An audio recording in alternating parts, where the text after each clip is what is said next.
Hey guys, it's Barry Davis with the Pastor's Helper.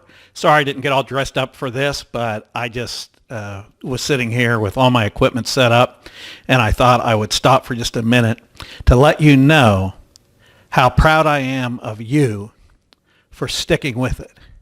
I know how difficult it can be to be in ministry. You know, you go into this with big ideas. I remember in seminary sitting in the class for the book of Acts, and I spent 2 semesters on that, 2 16-week semesters, 4 hours each class, which, you know, was a big deal, and learned the book of Acts because, you know, that was our blueprint for who we were to be as a church, as a kingdom, as ministers. And so I remember in that class getting so pumped up about ministry and about getting out there and building the kingdom of God. And I'm still pumped up about that. I really am.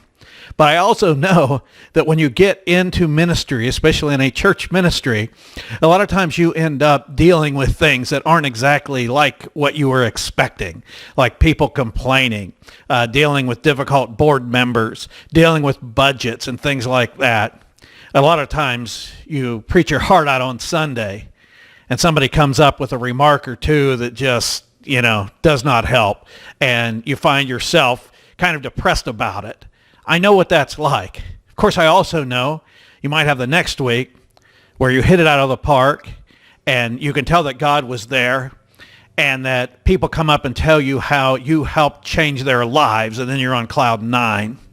Whatever the case happens to be for you right now, I just want to tell you that I am glad that you are in the ministry. I am glad that you are my brother or sister in the kingdom, and I am glad that we can work together to see that the word of Christ is spread throughout this land and many other lands. Thank you again for being a minister of the gospel of Jesus Christ.